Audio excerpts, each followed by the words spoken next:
అందరికీ వందనాలండి. Praise the lord, praise the lord, praise the lord. తండ్రి వందనం, తండ్రి స్తోత్రం, తండ్రి ఆరాధన, యేసయ్యా వందనం, యేసయ్యా స్తోత్రం, యేసయ్యా ఆరాధన, పరిశుద్ధాత్మదేవా వందనం, పరిశుద్ధాత్మదేవా స్తోత్రం, పరిశుద్ధాత్మదేవ ఆరాధన, ఆవే మరియా వందనం, నిత్య సహాయ మాతా వందనం, మంగళవార్త వందనం. ఆమేన్. మీ చర్చ్ పేరేంటి? మంగళవార్త. అమ్మ మరియ తల్లికి మనకు తెలిసిన విధంగా అమ్మ వాళ్ళకైతే ఇంకెక్కువగా తెలుస్తూ ఉంది. ఎన్నో పేర్లు అమ్మ మరియ తల్లికి కదండి. మామూలుగా వెలాంగిని మాత, ఆరోగ్య మాత, నిత్య సహాయ మాత, సంతాన మాత, రక్షణ మాత, విమోచన మాత, ఇలా ఎన్నో పేర్లు ఉన్నాయి అమ్మకి. సాగర మాత, ఇవన్నీ మీకు తెలుసు. అయితే అంటే నాకు ప్రేరేపించిన విషయాలు కొన్ని 2-3 విషయాల తర్వాత నేను రక్త కన్నీటి జపమాల గురించి చెప్తాను. యాక్చువల్గా ఇప్పుడు మనం అందరము పాప సంకీర్తన తీసాము కదండి. తీసామా? ఇక్కడ ఉన్న వాళ్ళం అందరము పాప సంకీర్తన తీయకముందు ఫాదర్ ఎన్నో వాక్యాలు మనకు చెప్పాడు. మీరు స్వస్థత పొందుకుంటారు, అదేవిధంగా రక్షణ పొందుకున్నారు, అదేవిధంగా విడుదల పొందుకుంటారు అనేసి. అవునా? ఎస్. అయితే పాప సంకీర్తన మనం తీసినప్పుడు అక్కడ ఏం జరిగింది అంటే స్వస్థత జరిగింది. పాప సంకీర్తన మనం తీసినప్పుడు ఏం జరిగింది అంటే విడుదల జరిగింది. పాప సంకీర్తన మనం తీసినప్పుడు ఏం జరుగుతుందంటే ఆ దేవాది దేవుడి యొక్క కృపానుగ్రహము చొప్పున ఆ యేసయ్య శరీర భాగస్తులుగా మనం మారిపోతున్నాము. మామూలుగా మనకి స్లీవ పైన ఎవరు కనబడుతున్నారు? యేసుప్రభువారు. స్లీవ వెనక ఉన్న ఒక ఘోరమైన బాధ, వ్యధ, తల్లి యొక్క మరణ వేదనే ఈ రక్త కన్నీటి జపమాల అన్నమాట. మీరు ఇది కరెక్ట్గా చూస్తే మీకు ఎలా కనబడుతుంది? మరియ తల్లి ఏడుస్తుంది కదా. ఎస్. దాని తర్వాత ఆ కన్నీటి తర్వాత రక్తము కారుతుంది. ఫర్ ఎగ్జాంపుల్ ఇక్కడున్న వాళ్ళలో దేవుడు చాలా మొండిగా ఉన్నాయి మన హృదయాలని చెప్తున్నాడు. చాలా మొండిగా, చాలా కఠినంగా. ఎలా అంటే భర్త వచ్చి మాట్లాడినప్పటికీ క్షమించలేనట్టుగా, భార్య వచ్చి మనం కలిసి ఉందాము అని చెప్పినా కూడా వినలేనట్టుగా మన హృదయాలు మొత్తం ఒక రాతిలాగా ఉన్నాయని చెప్తున్నాడు దేవుడు. అవి ఆ రాతి గుండెలను కదిలించాలంటే పరిశుద్ధమైన వాక్యం ఇప్పటి వరకు మనం విన్నాము. అయితే ఈ మరియ తల్లి పడిన మరణ వేదన ఎంత గొప్పదో మనకి తెలిస్తే ఎంతో కొంత పరిశుద్ధాత్మ దేవుడు మనకి సహాయపడతాడు. అయితే మనందరికీ తెలిసిన విధంగా ఇందాక ఫాదర్ ఒక మాట చెప్తున్నారు. అదేంటి అంటే దేవుడు స్వర్గం నుండి వచ్చాడు అని. అవునా? కొంతమంది పెద్దవాళ్ళు చెప్పారు, నా మనసులోనే ఉన్నారని. పాపం చేసినప్పుడు మనసులో పరిశుద్ధాత్మ దేవుడు ఎలా ఉంటాడు? పరిశుద్ధ ఆత్మ, పరిశుద్ధ ఆత్మ. పరిశుద్ధంగా ఉండాలి అంటే పవిత్రంగా ఉన్నాడు దేవుడు. అంటే మనం పరిశుద్ధంగా జీవిస్తేనే పరిశుద్ధాత్మ దేవుడు ఉంటాడు. ఫర్ ఎగ్జాంపుల్ మన పిల్లలు ఉంటారు, చిన్న చిన్న పిల్లలు. అవునా? ఎస్. మీరు గ్యాస్ దగ్గరికి వెళ్ళారనుకోండి, ఎవరైనా చిన్న పిల్లాడు వెళ్ళి కాల్చుకున్నాడు అనుకోండి, ఏం చెప్తావు? మళ్ళీ అక్కడికి వెళ్తావా అని కొడతావు. కొట్టినంత మాత్రాన నీకు పగ కాదు, కొట్టినంత మాత్రాన నీకు ప్రేమ లేదని కాదు, మళ్ళీ వెళ్ళకూడదు అని చెప్తున్నావని అర్థం. అంటే ఆ ప్రేమ, అదే ప్రేమని ఈరోజు ఫాదర్ జనార్దన్ గారు ఈరోజు మనకి చెప్తూ ఉన్నారు. ఆ ప్రేమతో దేవుడు మనల్ని పలకరిస్తున్నాడు అండి. కొట్టట్లేడు, తిట్టట్లేడు, హింసించట్లేడు. కానీ మన ఆలోచనలే, మన బుద్ధిపూర్వకంగా చర్చ్ అంటే మనకి గౌరవం లేదు, చర్చ్ అంటే ఒక మంచి పరిశుద్ధమైన స్థలము అనే ఆలోచన మనకి లేదు. అందుకే మన బ్రతుకులు ఎందుకు మారట్లేవు, కుటుంబాలు ఎందుకు కట్టబడట్లేవు, ఎందుకు తల్లి ఒకవైపు, తండ్రి ఒకవైపు, పిల్లలు ఒకవైపు ఉన్నారు అంటే దానికి కారణము మనస్సు రాతిగా ఉంది, ప్రేమ లేదు. అందుకే ఇక్కడ దివ్య బలిపీఠం దగ్గరికి వచ్చి ఇప్పుడు మనం అందరం లైన్లో వచ్చాం కదండి. వచ్చి యేసు ప్రభువాన్ని పొందుకున్నాం కదా. ఆ యేసయ్య ఎవరు? ప్రేమామయుడు. బైబిల్ చెప్తుంది కదా. యాక్చువల్గా బైబిల్ ఇక్కడ ఉన్న వాళ్ళ మీ అందరి దగ్గర బైబిల్స్ ఉన్నాయా అండి? లేవు. ఫోన్లు ఉన్నాయా? ఉన్నాయి కొంతమంది దగ్గర. అదేవిధంగా మీకు అవసరమైన కొన్ని విషయాలు కూడా, కొన్ని అవసరమైనవి కూడా బాటిల్ అయినా, నీళ్ళ బాటిల్ ఉన్నాయనుకోండి, వాటర్ తాగడానికి తెచ్చుకున్నారు. మీకు ఏం కావాలో అది మీ చేతిలో ఉంది. లేదంటే మీరు ఒక కర్రను కూడా తెచ్చుకున్నారు, మీకు సహాయపడుతుందని. మరి బైబిల్ బ్రతుకంతా నిలబెడుతుంది కదా, మరి బైబిల్ ఎందుకు లేదు మన చేతిలో? ఇక్కడ నేను వచ్చేటప్పుడు ఎంతోమంది అడుక్కునే వాళ్ళని చూశానండి రోడ్ల పైన. వారికి అన్నం లేక అడుక్కుంటున్నారు రోడ్ల మీదకి వెళ్ళి. మనమేమో అడుక్కోవాల్సిన అవసరం లేదు, వాక్యం కూడా అడుక్కోవాల్సిన అవసరం లేదు. వాక్యాన్ని ఫ్రీగా మన పరిశుద్ధమైన గురువులే ఇక్కడికి వచ్చి బోధిస్తున్నారు. మనకి ఎందుకు వాల్యూ తెలియట్లేదు అని అంటే, దాని యొక్క ప్రాముఖ్యత అర్థం కావట్లేదంటే మనకి దొరికినన్ని రోజులు అర్థం కాదండి. ఎప్పుడైతే కరువు వస్తుందో, నీటికి కరువు వస్తే నీటి వాల్యూ అర్థమవుతుంది, నీటి విలువ అర్థమవుతుంది. అదేవిధంగా ఆహారము దొరకడము, ఆ యొక్క సమయం ఆగిపోతే, పంటలు పండడం ఆగిపోతే, కరువు వస్తే అప్పుడు ఆహారం యొక్క గొప్పతనం అర్థమవుతుంది. అదేవిధంగా వాక్యము చెప్పే పరిశుద్ధమైన గురువులు లేకపోతే అప్పుడు అర్థమవుతుంది మనకి గురువు యొక్క గొప్పతనం. ఎందుకు ఈ మాట చెప్తున్నా అంటే అండి, ఈ తల్లి ఏడ్చింది, ఆ కుమారుడు ఏడ్చాడు, ప్రపంచం మొత్తము కూడా ఏడుస్తుంది. బ్రతికించడానికే ఈ లోకానికి వచ్చారు, బ్రతికించడానికే, బ్రతుకుల్ని మార్చడానికే ఈ లోకానికి వచ్చారు. కాబట్టి ఈ ఊరి యొక్క బ్రతుకులు మారాలి. మార్చడానికి ఎంతోమంది ఫాదర్స్ని మరి మన శ్రీవ ఫాదర్ గారు పిలిపిస్తూనే ఉన్నారు. ఫాదర్ ఉండగా కూడా ఇంకొక ఫాదర్ వచ్చారంటే చూడండి, అంటే ఆ ఫాదర్ చెప్తే కూడా మనం కొంతమంది వినట్లేము. అందుకే దేవుడు ఏమంటున్నా అంటే, మీరు ఫాదర్లలో ఎవరిని చూడాలి? యేసయ్యని చూడాలి. ఇప్పుడు పాప సంకీర్తన మొత్తము మన జనార్దన్ ఫాదర్ గారు ఏమని చెప్పారంటే, మీరు యేసయ్య పాదాల దగ్గరికి రండి అన్నారు. ఇప్పుడు మనం ఎవరి పాదాల దగ్గరికి వెళ్ళాము? పరిశుద్ధమైన యాజకుడి దగ్గర పాదాల దగ్గరికి వెళ్ళి, పాదాల దగ్గర కూడా కాదండి, కుర్చీలో కూర్చొని కంఫర్టబుల్గా చెప్పాము.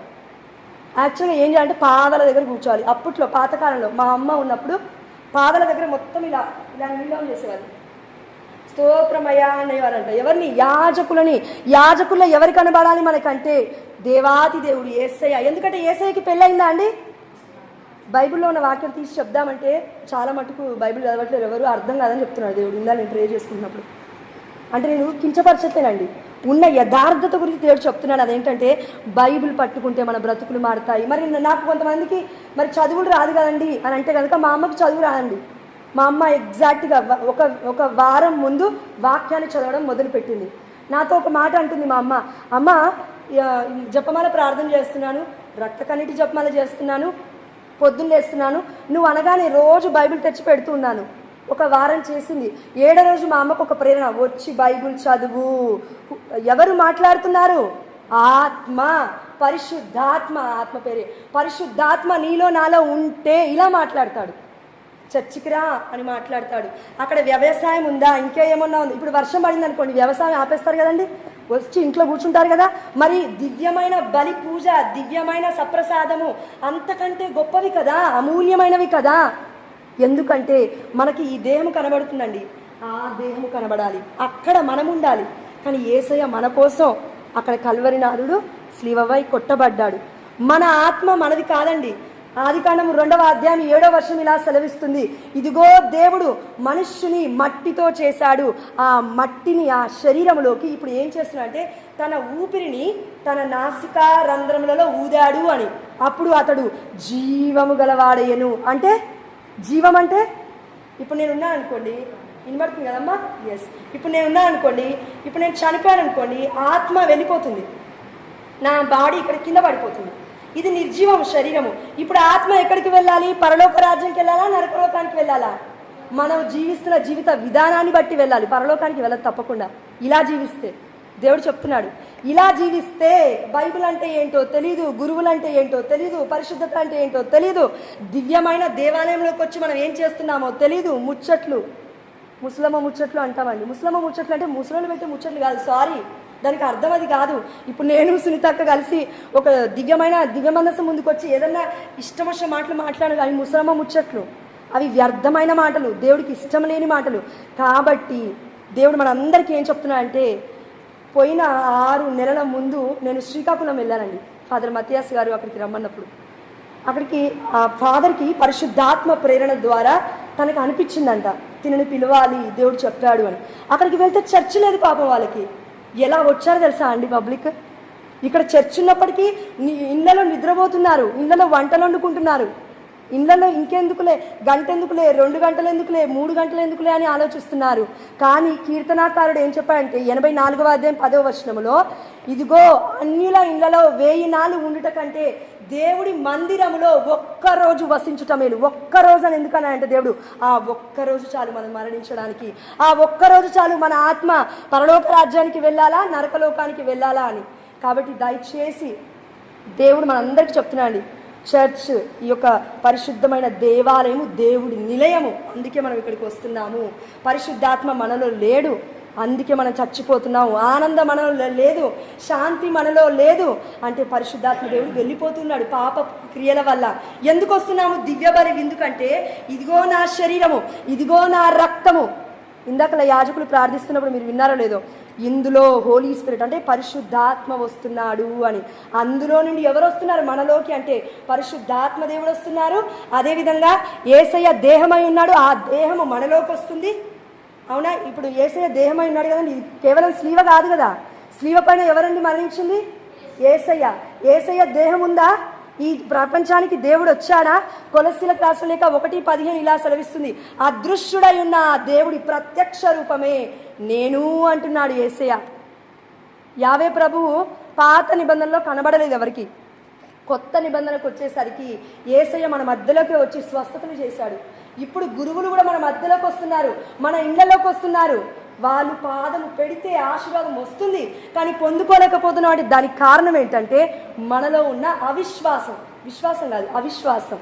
ఫర్ ఎగ్జాంపుల్, ఎంతోమంది స్త్రీలు యేసయ్య దగ్గరికి వచ్చినప్పుడు, లేకపోతే కుమార్తె యొక్క తండ్రి వచ్చినప్పుడు యేసుప్రభువారు ఏమంటున్నారు తనతో అంటే, నీ విశ్వాసమే నిన్ను స్వస్థపరిచింది అన్నాడా?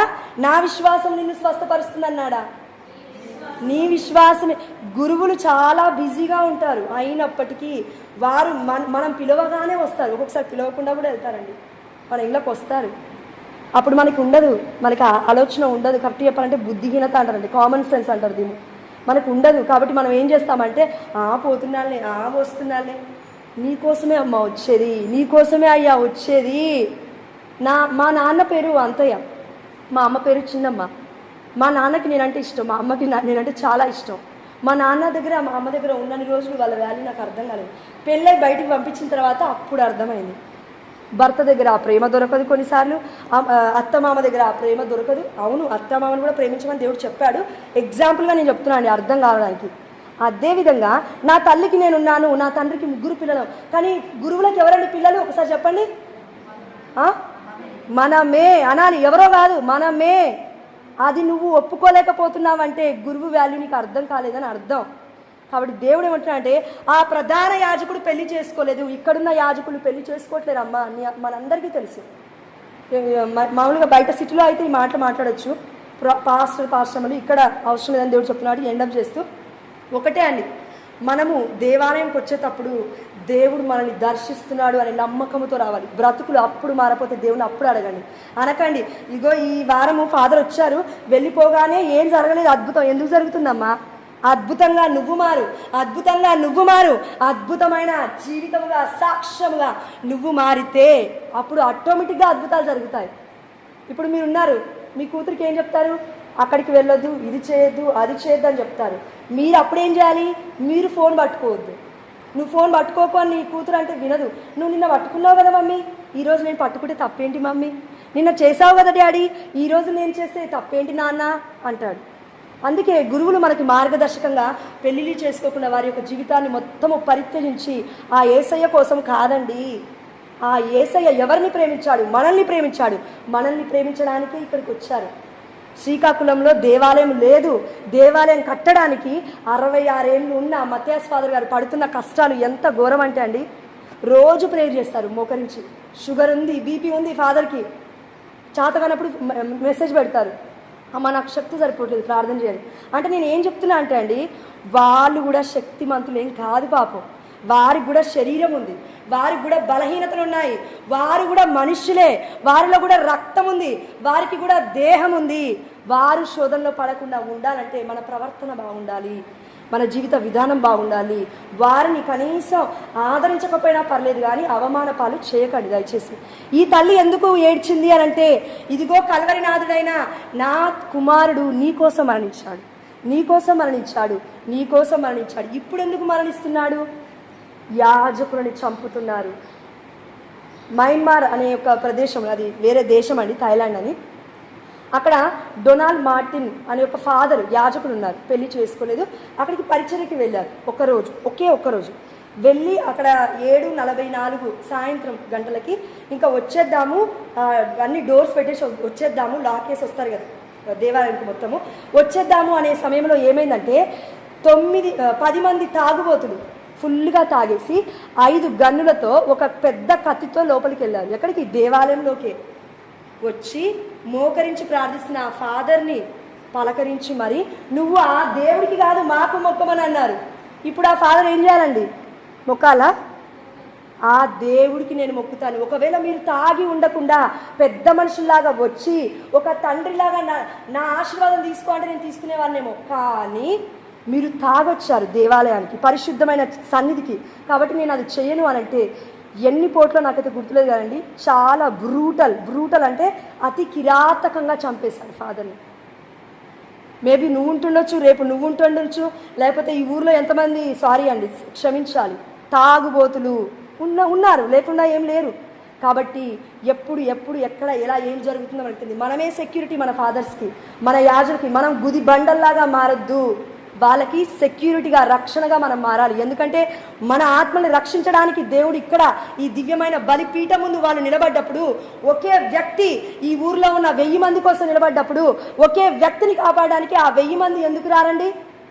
కాబట్టి ఈ తల్లి ఆ తండ్రి ఎందుకు ఏడుస్తున్నారంటే నన్ను బాధ పెడుతున్నారు, అంటే నా బిడ్డలని బాధ పెడుతున్నారు. మనమందరం దేవుడి బిడ్డలమే. యాజకులు అమూల్యమైన దేవుడి యొక్క పరిచారకులు. ఇప్పుడు నేనున్నానండి, లేకపోతే ఒక అంకుల్ ఎవరైనా పెళ్ళి అయిన వాళ్ళు ఉన్నారనుకోండి, అక్కడ దివ్య మనసు ముందు వెళ్ళి ఇది నా శరీరము, ఇది నా రక్తము అని వాళ్ళు అప్పచెప్తారా? చెయ్యొచ్చా? దివ్యమైన పని పూజ దివ్యమైనది, పరిశుద్ధమైనది అని అర్థం. దివ్యం అంటే ఏ ఒక్క స్త్రీని ముట్టుకొని వాళ్ళు పరిశుద్ధమైన యాజకులు మాత్రమే చేస్తారు. అదేవిధంగా కన్యాస్త్రీలు, మఠ కన్యాస్త్రీలు, వాళ్ళకు కూడా ఎలాంటి పాపము ఉండదు కాబట్టి వారు దివ్య ప్రసాదాన్ని మనకి ఇస్తారు. పరిశుద్ధత. ఈ తల్లి ఆ తండ్రి కుమారుడు ఎందుకు ఏడుస్తున్నారంటే కేవలం మనల్ని పరిశుద్ధంగా మార్చడానికి, మనల్ని మన హృదయాలను రాతిగా ఉన్న ఈ హృదయాలను మాంసపు ముద్దలుగా మార్చడానికే. ఎందుకంటే యేసయ్య దేహం ఉంది, యేసయ్య రక్తం ఉంది, అవునా? ఈ ప్రపంచ మానవాళంతటికీ రక్షణ ఎలా వచ్చిందంటే యేసయ్య రక్తము ద్వారా. ఆ రక్తం ఎక్కడి నుంచి వచ్చిందండి? అవునా? చాలామంది ఇక్కడ, నాకు పిల్లలు లేరు, ప్రార్థించండి. ఇక్కడ ఉన్న చాలామందికి పిల్లలు ఉన్నారు.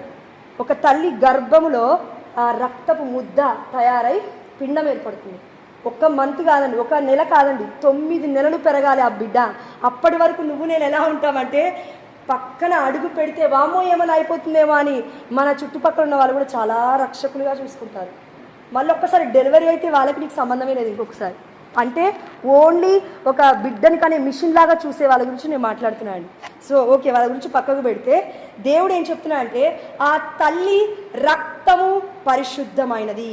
ఎందుకంటే ఆ తల్లి రక్తము ఎవరు ఏర్పరచారండి? దేవుడే. ఆ తల్లి దేహము ఈ లోకానికి ఎలా వచ్చింది? దేవుడే. అంటే అమ్మ మరియ తల్లి యొక్క తల్లిదండ్రుల పేర్లు అన్నమ్మ, జ్వాకీములు గారు. వాళ్ళు కూడా పునీతులు, అంటే పరిశుద్ధంగా పరిశుద్ధాత్మ శక్తితో నింపబడి జీవించారు అని చరిత్ర చెప్తుంది. అలా జీవించిన ఈ తల్లి పొందుకున్న గొప్ప భాగ్యం ఏంటంటే ఆ దేవాతి దేవుడి యొక్క కుమారుణ్ణే తన గర్భములో మోసింది. పాపం అంటే ఏంటండి? చీకటి, అవునా? పరిశుద్ధత అంటే వెలుగు. ఎస్, యేసయ్య ఈ లోకానికి వెలుగై ఉన్నాడు. ఇందాక ఫాదర్ చెప్తున్నారు, విన్నారా? ఎస్, యేసయ్య ఈ లోకానికి వెలుగై ఉన్నాడు. అమ్మ మరియ తల్లి గర్భములో పాపము లేదు, వెలుగుంది. మన గర్భాలలో ఈ రోజున పాపం ఉంటుంది. ఎందుకంటే ఒరిజినల్ సిన్ అంటే కన్న పాపం ఉంటుంది, లేదంటే ఆదాము ఏవ నుంచి వచ్చిన పాపం కూడా ఉంటుంది. కానీ ఏ పాపమైనా యేసు రక్తములో కడగబడుతుంది. కానీ మనం విశ్వసించట్లేము, అంతే. ఇప్పుడు మనం ఫాదర్ దగ్గరికి పోయి పాప సంకీర్తనం తీయాలన్నా, దివ్యమైన బలి పీఠం దగ్గరికి వచ్చి పూజలో పాల్గొని ఆ యేసయ్య రక్త శరీరాలను భుజిస్తున్నామన్నా మనకి విశ్వాసం ఉండాలి. ఆ విశ్వాసం, నమ్మకం అంటాము. నమ్మకం లేకుండా మనం ఏమీ చేయలేం. నమ్మకం లేకుండా నీ భర్త జాబ్కి వెళ్ళలేడు, నమ్మకం లేకుండా నువ్వు బయటికి వెళ్ళలేవు, కూలికి కూడా వెళ్ళలేవు వ్యవసాయం చేయడానికి. నమ్మకం లేకుండా భార్య భర్తల మధ్యలో, అత్త మామల మధ్యలో, కొడుకు కోడళ్ళ మధ్యలో ఏ సఖ్యత ఉండదు. అందుకే దేవుడు ఏం చెప్తున్నా అంటే నేను మీ మధ్యలో ప్రేమ స్వరూపుడనై వచ్చాను అంటే ఆ ప్రేమకి నమ్మకం ఉంది. మనకి కూడా దివ్యమైన బలిపీఠం మీద దేవుడు మనకిచ్చిన ఎన్నో గొప్ప సాక్రమెంట్స్, అంటే సాంగ్యం అంటాం కదండి, పాప సంకీర్తన అనేది దివ్య సంస్కారం అని అంటాము. అదేవిధంగా పెళ్ళి అనేది అన్నిటికంటే ఘనమైనది అని అంటాము. వీటన్నిటి మీద కూడా మనకి గౌరవం ఉండాలి. అదేవిధంగా అంతకంటే ముఖ్యముగా ఇవన్నీ నడిపిస్తున్న కన్నతల్లి అయిన కథోలిక శ్రీసభ అంటే మన పరిశుద్ధమైన యాజకుల మీద మనకి గౌరవం ఉండాలి. ఎందుకంటే ఇప్పుడు ఆ యాజకుడు మరణించాడు. ఇప్పుడు ఆ యాజకుడు వచ్చి దివ్యమైన బలిపీఠం దగ్గరికి వచ్చి నీకు శరీరం ఇవ్వట్లేడు, నీకు ఇదిగో రక్తం ఇవ్వట్లేడు, కానీ రక్తముగా మారాడు, శరీరముగా మారాడు, మనలోకి వచ్చేసాడు ఇప్పుడు. కాబట్టి కళ్ళ ముందున్న యాజకుని మనము బాధ పెట్టొద్దు దయచేసి, దేవుడు ఎందుకో చెప్పమంటున్నాడు. అయితే చివరిగా అండి, ఈ రక్త కన్నీటి జపమాల అంటే అండి ఎన్నో విషయాలు ఉన్నాయి. నాకు తెలిసి ఇంకో 1-2 hours టైం ఇచ్చినా కూడా సరిపోదు, బట్ మీరందరూ ఆకలితో ఉండొచ్చు. కాబట్టి ఒక చిన్న 2-3 విషయాలు చెప్పి నేను ముగిస్తాను. ఇది నేను ప్రకటించకముందు నాకు అమ్మ మరియతలు అంటే చాలా ఇష్టం. యాక్చువల్లీ మరియతలు అంటే ఇష్టం అని కాదండి, దేవుడు ఎన్నుకున్నాడు అని చెప్పాలి. నేను 12వ క్లాస్లో ఉన్నప్పుడు 11-12వ క్లాస్లో జేఎంజే వరంగల్లో కరుణాపురంలో చదివాను. అప్పటికి సిరిల్ ఫాదర్ ఉన్నారు అక్కడ. అప్పుడు వాక్యం చెప్తున్న సమయంలో నాకు వాక్యం అంత ఎక్కేది కాదు. నేను చదువుకున్నప్పటికీ కూడా praise the lord, praise the lord, praise the lord, praise the lord 5 నిమిషాలే అయిపోయింది. నేను వాక్యము అక్కడ వింటున్నప్పుడు కూడా సిరిల్ ఫాదర్ చెప్తున్నప్పటికీ నేను వింటున్నా కూడా నాకు ఏదో మంచిగా అనిపించేదండి, ఆనందంగా ఉండేది. అమ్మ లేదు, నాన్న లేడు, ఎవరూ లేరు, హాస్టల్లో ఉండేదాన్ని, చాలా ఏడ్చేదాన్ని, అయ్యో నా పక్కన ఎవరూ లేరు అని. అయితే ఇట్లనే ఒక హాల్ లాగా ఉండేది, మన పునీత జోజప్ప గారి స్వరూపము, మరియ తల్లి స్వరూపం అక్కడ ఉండేది, మధ్యలో స్లీవ ఉండేది. నేను వెళ్ళగానే స్లీవ వైపు చూసేదాన్ని కాదు, ఎందుకంటే మా అమ్మ నా మైండ్ ఎలా ఫిక్స్ చేసిందంటే స్లీవ అంటే శ్రమలు, నువ్వు వేసుకోవద్దు స్లీవ అని చెప్పేది. అప్పుడు నేను జప్మాల కూడా వేసుకునేదాన్ని కాదండి. ఇప్పుడు నాకు గొప్పతనం తెలిసినాక వేసుకుంటున్నాను. అంటే నేనేం చెప్తున్నాను అని అంటే, అక్కడికి వెళ్ళి నేను ప్రేయర్ చేసుకున్న సమయంలో ఆ హాల్లో ఎవరో వచ్చి నన్ను పట్టుకున్నట్లండి. మీరు ఎక్స్పీరియన్స్ చేసినా చేయకపోయినా ఇంత ముందుకు మీరు అనుభవించారో లేదో నాకు తెలియదు, కానీ నేను అనుభవించాను. నేను ఇలా ఉండి అమ్మ మరియతల్లి పాదాలలో ఇలా వంగి ప్రేయర్ చేస్తున్నప్పుడు ఎవరు ఉండేవారు కాదు. ఎప్పుడు ఆ సమయం పొద్దున 4 గంటలకి, పొద్దున 4 గంటలకి నేను పక్కనున్న రూమ్కి వెళ్ళాలంటే భయపడతాను, కానీ ఎవరో నన్ను పిలుస్తున్నట్లుగా. లైట్ కూడా ఉండదండి, ఒక బెడ్ లైట్ ఉంటుంది హాల్లో. వెళ్ళి ప్రేయర్ చేసుకుంటున్నప్పుడు భయపడేదాన్ని, ఒక్కొక్కసారి భయపడి మళ్ళీ బయటకు వచ్చేసేదాన్ని. అంటే నేను ఏం చెప్తున్నా అంటే ఎవరో పిలిచారు, ఎవరు లేరే అక్కడ, కానీ పిలిచారు. అమ్మ మరియ తల్లి అని నేనేం చెప్పట్లేను. మరియ తల్లి దగ్గరికి ఆ దేవాతి దేవుడు పరిశుద్ధాత్మ స్వరము ద్వారా పిలిచాడు. పరిశుద్ధాత్మ అంటే ఎక్కడో ఉండి దేవుడు మాట్లాడు, నీ హృదయం నుండే మాట్లాడతాడు. మామూలుగా సామెతల గ్రంథం 4:23 ఇలా సెలవిస్తుంది, అన్నిటికంటే ముఖ్యముగా నీ హృదయమును పదిలపరచుకొనుము, అన్నిటికంటే ముఖ్యముగా నీ హృదయాన్ని పదిలము చేసుకో, ఎందుకంటే నీ జీవన గతికి మూలాధారం అదియే. నీ హృదయం నువ్వు చెప్పినట్లే వింటుంది ఒక్కొక్కసారి, అవునా? ఇక్కడికి వెళ్ళమంటే అక్కడికి వెళ్తుంది, అక్కడికి వెళ్ళమంటే అక్కడికి వెళ్తుంది, నువ్వు ఎలా చెప్తే అలా నీ యొక్క శరీరం కూడా వింటుంది. కాబట్టి దేవుడు ఏమంటున్నా అంటే నీ హృదయాన్ని పదిలపరుచుకో అమ్మా. ఆ హృదయాన్ని పదిలపరుచుకున్న తల్లి పేరే అమ్మ మరియ తల్లి. ఎందుకు? పరిశుద్ధమైన గ్రంథంలో ఈ యొక్క బైబిల్లో అండి ఎన్నో చోట్ల ఇలా వాక్యం సెలవిస్తుంది. అదేంటంటే మరియ తల్లి ఎన్ని బాధలున్నా కూడా తన హృదయంలో మననం చేసుకుంటుంది అని. హృదయము చాలా అమూల్యమైనది, ఇది కాపాడుకోవాలి. ఇది మనం కాపాడుకుంటే దేవుడు పడుతున్న మరణ వేదన ఈ 14 మనం ఈ 40 రోజులలో 14 స్థలాలు కూడా కొంతమంది ధ్యానించట్లేదేమో అండి. దేవుడు చెప్తున్నాడు ధ్యానించట్లేదు అని చెప్తున్నాడు. ఇక్కడ ఎస్పెషల్ మీరు ధ్యానించట్లేదు అని చెప్తున్నాడు. సునీతక్క నిన్ను అడిగానా నేను ఈ విషయం? 14 స్థలాలు ధ్యానిస్తున్నానని నేను నిన్ను అడిగానా? అడగలేదు. Yes, there is a proof, testimony ఉంది. దేవుడు మాట్లాడుతున్నా నీకు చెప్తున్నానండి. మీరు ధ్యానించట్లేరు. శ్రమలు ధ్యానించకుండా ఏసయ్య సన్నిధిలోకి వచ్చి ఏసయ్యా నిన్ను స్వీకరిస్తున్నానంటే ఇందాల ఫాదర్ చెప్పినట్లు కపటం కాకపోతే, నాటకం కాకపోతే అది ఏమవుతుందండి? హృదయంలో కపటం ఉంటుంది. అది బయటికి వచ్చి ప్రవర్తిస్తే అది నాటకం అవుతుంది. కాబట్టి ఇక్కడ నుంచి ఈ క్షణం నుండి ఈరోజు మనం పాప సంకీర్తన తీసాము, దేవుడు క్షమించాడు నిండుగా మనల్ని. ఆమేన్, హల్లెలూయా. ఇప్పటి నుంచి ఈ క్షణం నుంచి మనం వేసే ప్రతి అడుగు కూడా అండి, మీకు మనకి అంత నాలెడ్జ్ ఉండదు, గురువుల దగ్గరికి రండి, ఇలా పలా సమస్య ఉంది, ఇష్టం వచ్చి చెప్పకండి. నేను ఆధ్యాత్మికంగా ఎదగాలంటే, ఆత్మలో దేవుడి ఆత్మలో ఎదగాలంటే ఫాదర్ నేను ఏం చేయాలి, బైబిల్ ఎలా చదవాలి, నాకు సహాయం చేయండి.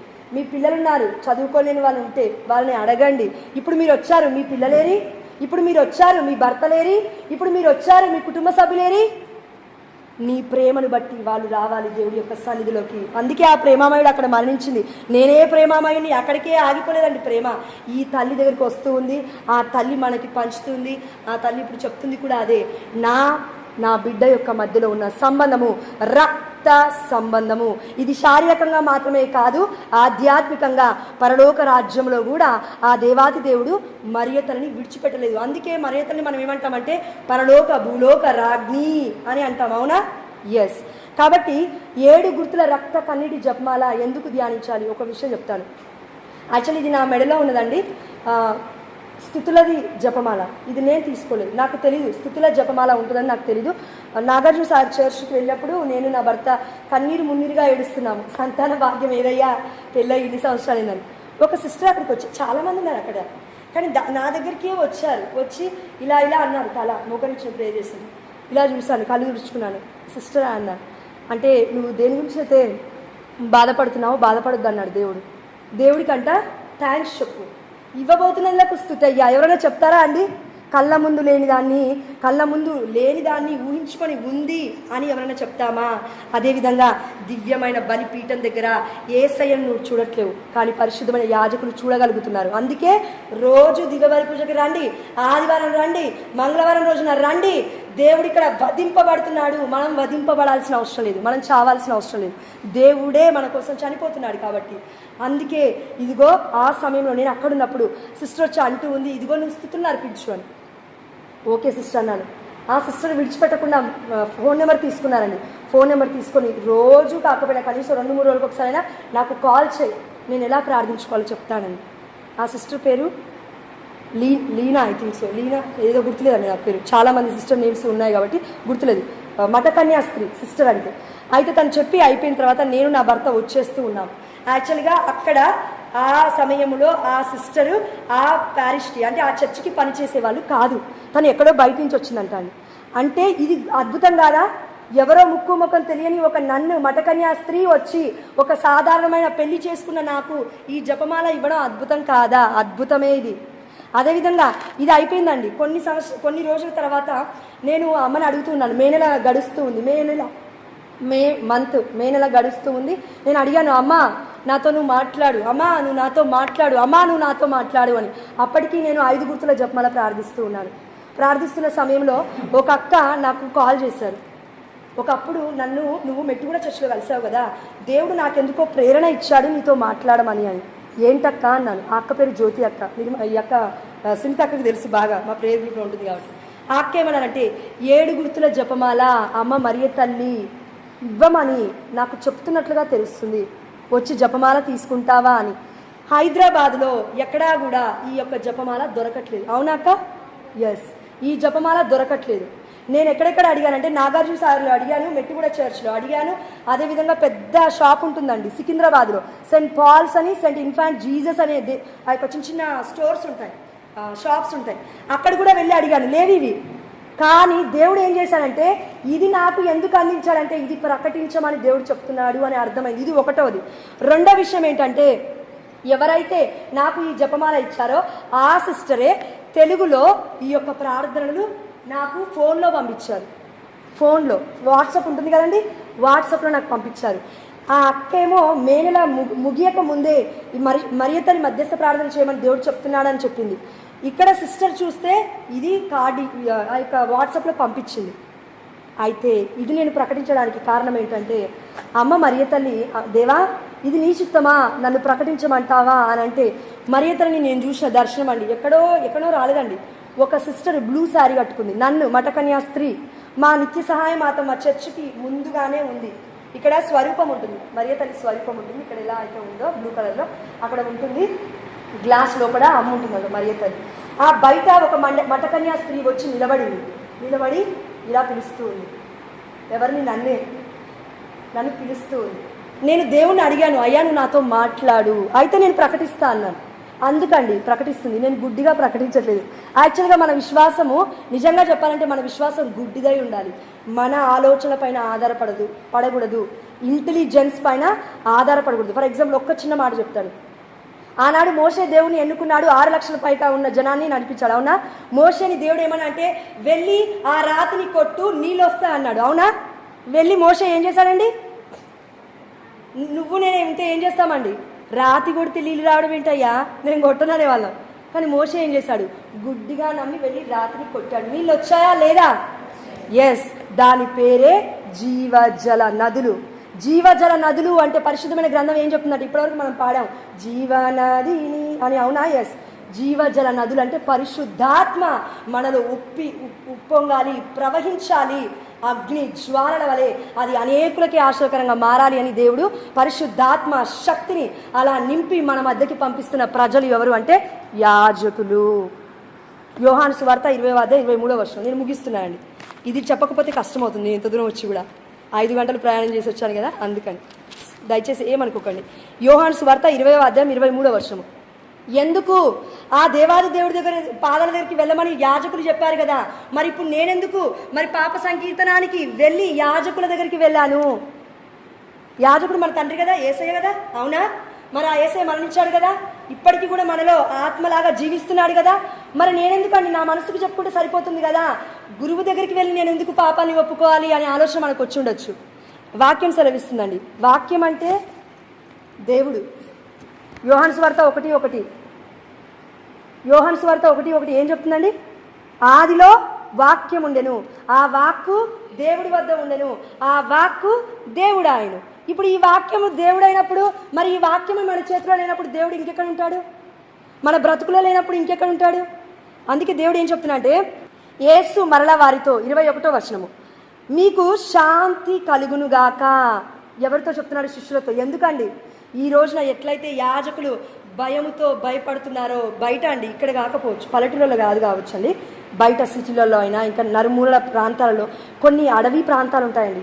అక్కడ ఎలా ఉంటుందంటే, యాజకుడు ఏదైనా వాక్యం గట్టిగా చెప్తే చాలు కత్తులు తీసుకొని మీదకి వస్తారంట. దేవుడు శిక్షిస్తే ఎంత ఘోరంగా ఉంటుంది తెలుసా? పురుగు చావదు, అగ్ని చల్లారదు. ఒక యాజకుని చంపుతావేమో, ఇంకెంతమంది యాజకుని చంపుతావు? నీ మాటల ద్వారా, నీ క్రియల ద్వారా, నీ ఆలోచన ద్వారా, నీ ప్రవర్తన ద్వారా దేవుడు అనేకుని లేవనెత్తాడు. ఒక యాజకుడు కాకపోతే ఇంకొక యాజకుని. కానీ దేవుడు ఏం చెప్తున్నా అంటే, ఇదిగో నేను మరలో మీతో చెప్తున్నాను. ఎవరితో? మనతో కాదండి, మనతో చెప్పట్లేదు దేవుడు. ఈ సమయంలో, ఈ రోజులలో యాజకులతో చెప్తున్నారు, మీకు శాంతి కలుగునుగాక. ఎందుకు అంటే చూడండి, నా తండ్రి నన్ను పంపినట్లు నేను నిన్ను పంపుచున్నాను. ఆ యేసయ్య, ఆ దేవుడు యావే ప్రభు పంపించాడంట యేసయ్యని. ఆ యేసయ్య ఇప్పుడు యాజకుల్ని మన ముందుకు పంపించాడు. అయితే ఇప్పుడు యాజకుల్ని ఏం చేయమంటున్నారో చూడండి. నా తండ్రి నన్ను పంపినట్లు యేసయ్య చెప్తున్నాడు, నేను మిమ్ము పంపుచున్నాను. యాజకుని ఎవరు పంపించారు ఇక్కడికి అంటే, నువ్వు నేను అంటున్నాం కదా, ఎందుకు వచ్చాడు యాజకుడు ఇక్కడికి? దేవుడమ్మా పంపించింది, దేవుడయ్యా పంపించింది. అందుకే దేవుడు చెప్తున్నాడు, ఇదిగో అట్లు పలికి ఆయన వారి మీద శ్వాస ఊది, శిష్యుల మీద ఊది ఏమంటున్నా అంటే, ఊది వారి శ్వాస ఊది పవిత్రాత్మను పొందుడు, పరిశుద్ధాత్మను పొందుడు అంటున్నాడు దేవుడు.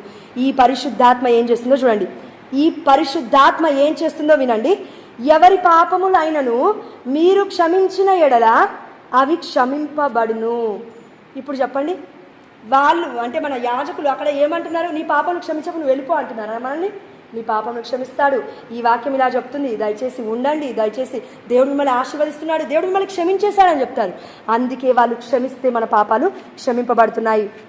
మీరు యేసయ్య యాజకులతో చెప్తున్న మాట, మీరు ఎవరి పాపములైనను క్షమింపని ఎడల అవి క్షమింపబడవు. ఇప్పుడు చెప్పండి, మన యాజకులు మన పాపను క్షమించినప్పుడు క్షమింపబడుతున్నాయా? క్షమింపబడుతున్నాయి. ఒకవేళ వాళ్ళు క్షమించకపోతే బడవు. వాక్యం చెప్తుంది. వాక్యం అంటే దేవుడే స్వయంగా చెప్తున్నాడు. కాబట్టి ఇప్పటి నుంచి మనం పాప సంకీర్తన తీయాలంటే మనం బ్రతిమాలొద్దండి ఎవరు కూడా. రండమ్మా రండమ్మా రండి. మన పాపాలు ఒప్పుకోవడానికి యాజకులు ఎందుకండి బలయ్యేది? మన పాపాలు ఒప్పుకోకపోతే ఏమవుతుంది అంటే, సామెతల గ్రంథము 28:13 తన పాపములను కప్పి పెట్టుకొని వాడు బాగుపడడు. బాగుపడడం అంటే ఈ రోజే కాదు, రేపు, ఎల్లుండి, ఎవరెల్లుండి, నువ్వు ఎన్ని రోజులు జీవిస్తావో ఈ యొక్క లోకంలో అన్ని రోజులు నువ్వు నేను కూడా క్షేమముగా ఉండాలి అంటే పాపాలను ఒప్పుకోవాలి. నేనైతే ఎన్నిసార్లు తీస్తాను తెలుసా అండి? పాప క్షమాపణ, పాప సంకీర్తన వారానికి ఒక్కసారి తీస్తాను. ఎవరు చెప్పారు నాకు? ఆత్మ చెప్పింది. పరిశుద్ధాత్మ దేవుడు ఏమన్నా అంటే, ఈరోజు సునీతకు ఉంది, సునీతతో నేను గొడవ పడ్డాను అనుకోండి, వెళ్ళి ఒప్పుకో అంటాడు. పరిశుద్ధాత్మ దేవుడు రాడు, వాక్యం చెప్పనివ్వడు, నువ్వు పాపం చేసా ఒప్పుకో అంటాడు, అంతే ఒప్పుకోవాలి. అయితే తన పాపములను కప్పిపెట్టుకొని వాడు బాగుపడడు. ఆ పాపమును ఒప్పుకొని వారిని పరిత్యజించువాడు అంటే విడిచిపెట్టువాడు దేవుని దయను పొందును. ఆశీర్వాదం దాకా మనం పోవాల్సిన అవసరం లేదండి. దేవుడి దయను పొందాలి అంటే మనం పాపాన్ని ఒప్పుకోవాలంటే అంతే, సింపుల్. చాలా సులువైన విషయం ఏంటి అని అంటే, చాలా సింపుల్ విషయం ఏంటంటే, వెళ్ళి దేవుడి సన్నిధిలోకి వెళ్ళి పాపాన్ని ఒప్పుకున్నానయ్యా నన్ను క్షమించు అని కాదు, యాజకుల దగ్గరికి వెళ్ళి పాపాన్ని ఒప్పుకోవాలి. ఎందుకు? మనకు ఒక రోగం, ఒక వ్యాధి వస్తే ఎవరి దగ్గరికి వెళ్తామండి? ఇందాక ఫాదర్ అన్నారు దివ్యమైన బలి పూజ కంటే ముందు డాక్టర్ దగ్గరికి వెళ్తాం. వెళ్ళి ఏమంటాం? ఏం చెప్తామండి వెళ్ళి? అలా కాదు, డాక్టర్ దగ్గరికి వెళ్ళగానే ఆ డాక్టర్ ఏమడుగుతాడు? ఏమైందమ్మా అంటాడు. అప్పుడు మీరు ఏం చెప్తారు? నా కాలు నొప్పి ఉందయ్యా, లేదంటే చేయి నొప్పి ఉందయ్యా అని చెప్తారు. అంతేగాని నా ఒళ్ళంతా నొప్పి ఉందయ్యా, ఎక్కడ నొప్పి ఉందో అర్థం కాలేదంటే ఏమైనా చెప్తారా? అదేవిధంగా మన పాపాలు మనకు తెలుసు, యాజకుడు తెలియవు కదా. అందుకే మనం వచ్చి ఒప్పుకున్నప్పుడు ఏమవుతుందంటే స్వస్థత వస్తుంది, విడుదల వస్తుంది, రక్షణ వస్తుంది. దేవుడి పాదాల చెంత ఏ విధంగా అయితే ఉందో, ఎప్పుడైతే మనము పాప క్షమాపణ యాజకుల పాదాల దగ్గరికి వెళ్ళి ఒప్పుకున్నప్పుడు క్షమాపణ అనేది ఆటోమేటిక్గా వస్తుంది. మనం ఏమీ పెద్ద పెద్ద యుద్ధాలు చేయాల్సిన అవసరం లేదు. కేవలం యాజకుల దగ్గరికి వెళ్ళి మనం ఒప్పుకుంటే చాలండి. కాబట్టి నేను తీసుకొచ్చిన ఈ 7 గుర్తులు రక్త కన్నీటి జపమాల దయచేసి నేను ఫాదర్కి ఇస్తాను. ఇప్పుడు లంచ్ టైం అయింది కాబట్టి ఫాదర్ ఆశీర్వదించి మీకు ఇస్తారు, దయచేసి తీసుకోండి.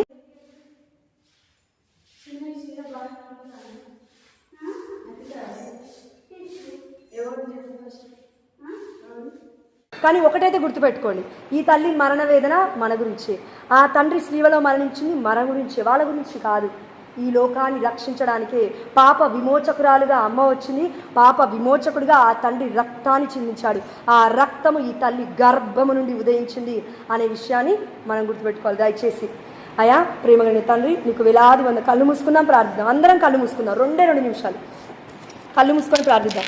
పరిశుద్ధుడా ప్రేమగలిగిన తండ్రి, ఈ రోజును బట్టి నీకే వేలాది వందనాలు చెల్లిస్తూ అయా ఇచ్చిన ఈ అమూల్యమైన సమయాన్ని బట్టి నీకు స్తోత్రమయ్యా. అయా నువ్వు ఇక్కడికి పిలుచుకున్నందులకు నీకు స్తోత్రమయ్యా. ఇచ్చిన ప్రేరణను బట్టి నీకు స్తోత్రమయ్యా. అయా ఇదిగో తండ్రి, నువ్వు నాకు ఇచ్చిన ప్రేరణ తండ్రి, ఇదిగో ఫాదర్ని అడుగు, శ్రీవ ఫాదర్ని అడుగు అని దేవుడు చెప్తేనే అండి నేను ఫాదర్ని అడిగితే, ఫాదర్ ఒప్పుకుంటేనే నేను ఇంత దూరం వచ్చాను. ఎందుకంటే ఫాదర్ ఫాదర్గా వాళ్ళు అడగకూడదు, మనమే అడగాలి. ఏదైనా మనమే తగ్గాలి, ఏదైనా మనమే తల వంచాలి, వారు తల వంచాలని ఆశపడదు. దయచేసి దేవుడు చెప్తున్నాడు. అయా ఎస్ఐ, మేమందరం కూడా ఇప్పటివరకు చేసిన పాపాలన్నీ మా పరిశుద్ధమైన గురువుల దగ్గరకు వచ్చి మేము ఒప్పుకున్నామయ్యా. అయా నీ దయను బట్టి, అయా నీ అనుగ్రహాన్ని బట్టి మీరు మమ్మల్ని క్షమించాలని మేము విశ్వసిస్తూ, అమ్మ మరియ తల్లి రక్త కన్నీటి మధ్యస్థ ప్రార్థన ద్వారా, అమ్మ మరియ తల్లి అద్భుత రక్త కన్నీటి జపమాల ద్వారా యేసు రక్తములో ఈ దేవాలయము తండ్రి నీ రక్తములో కడగబడునుగాక. ఆమేన్, హల్లెలూయా. In the mighty name of Jesus I asked and received Lord. తండ్రి నీ పరిశుద్ధమైన నామములో, యేసు నామములో అడిగితే ఏదైనా ఇస్తా అన్నావు తండ్రి. అయ్యా ఇక్కడున్న ఆత్మలు యేసు నామములో రక్షింపబడుగాక తండ్రి. అయా నేను అర్థిస్తూ ఉన్నాను, అయా నేను ప్రార్థిస్తూ ఉన్నాను. అయ్యా అంత దూరం నుంచి వచ్చినందుకు కాదు నైనా, ఈ బిడ్డల హృదయాలు, మా హృదయాలు నీకు దూరంగా ఉన్నందుకు నా తండ్రి నువ్వు బాధపడుతున్నావు, నువ్వు దుఃఖిస్తున్నావు, అయ్యా నువ్వు చింతిస్తున్నావు నా తండ్రి. ఇక్కడ యాజకులు నా తండ్రి తెలిసి తెలియక బిడ్డలు ఏదైనా మాట్లాడి ఉంటే మన్నించు నాయన, క్షమించు నా తండ్రి. అయ్యా మమ్మల్ని అందరినీ కూడా దీవించు. మా కుటుంబాల మీద ఏదైనా శాపాలు పాపాలు గురువులను తిట్టడం ద్వారా కొని తెచ్చుకున్నామేమో యేసయ్యా. అయ్యా ఇదిగో తండ్రి మమ్మల్ని మన్నించిన తండ్రి. అయ్యా ఇదిగో తండ్రి మమ్మల్ని, మా కుటుంబాలని పేరు పేరున అయ్యా ఇదిగో తండ్రి యాజకులు ఏ విధంగా అయితే దివ్యమైన బలిపీఠం దగ్గర వారి యొక్క తిరు కరముల ద్వారా మా పాపాలను మీకు అప్పగిస్తున్నారో ఆ సమయంలో తండ్రి మేము ఒప్పుకునే శక్తిని మాకు దయచేయండి. పరిశుద్ధాత్మ శక్తితో ఇక్కడున్న ప్రతి ఆత్మ ఉత్తేజింపబడుగాక. ఆమేన్, హల్లెలూయా. అయ్యా నువ్వు ఇదిగో తండ్రి నువ్వు అని ఉన్నావు, నేను జీవాన్ని ఇచ్చుటకు వచ్చినాను, దాన్ని సమృద్ధిగా ఇచ్చుటకు వచ్చినాను తండ్రి. ఆమేన్, హల్లెలూయా. సమృద్ధికరమైన ఆత్మ శక్తితో ప్రతి హృదయం కూడా నింపబడునుగాక. ఆమేన్, హల్లెలూయా. యేసు రక్తమే జయము. నా తర్వాత రిపీట్ చేయండి అక్క. యేసు రక్తమే జయము, యేసు రక్తమే జయము, యేసు రక్తమే జయము, యేసు నామమే జయము, యేసు నామమే జయము, యేసు నామమే జయము. పునీత జోజప్ప గారా మా కొరకు ప్రార్థించండి. పునీత జోజప్ప గారా మా కొరకు ప్రార్థించండి. పునీత జోజప్ప గారా మా కొరకు ప్రార్థించండి. అమ్మ నిత్య సహాయ మాత మా కొరకు ప్రార్థించండి. మంగళవార్త మరియ తల్లి మా కొరకు ప్రార్థించండి. ఆమేన్. పితా పుత్ర పవిత్రాత్మ నామమున ఆమేన్. దేవుడికి వందనాలు. ఇంత గొప్ప సమయాన్ని ఇచ్చినందుకు ఇక్కడ కూర్చున్న మీ అందరూ కూడా నిజంగా నా నిండు వందనాలు తెలియజేస్తూ, ఇక్కడికి అడగగానే ఒప్పుకున్న శ్రీరామ్ ఫాదర్ కూడా చాలా చాలా థ్యాంక్ యూ చెప్తూ, ఆయన ఇక్కడికి విచ్చేసిన జనార్దన్ ఫాదర్ గారికి కృతజ్ఞత చెప్తున్నాను. ఎందుకంటే ఫాదర్ మాట్లాడిన ప్రతి మాట అండి మీరు మళ్ళీ ఇప్పుడు చెప్పమంటే అవే వాక్యాలు కూడా నేను రిపీట్ చేసే ఆత్మతో దేవుడు నన్ను నింపాడు ఆ సమయంలో. దేవుడికి థ్యాంక్స్ చెప్తాను. ఎందుకంటే ఫాదర్ చెప్పేటప్పుడు అంత శక్తివంతంగా ఆ వాక్యాలు నాకు హృదయంలో తాకాయి. ఎన్నో గొప్ప కొత్త విషయాలు నేర్చుకున్నాను. Thank you so much. Thank you father. Thank you so much.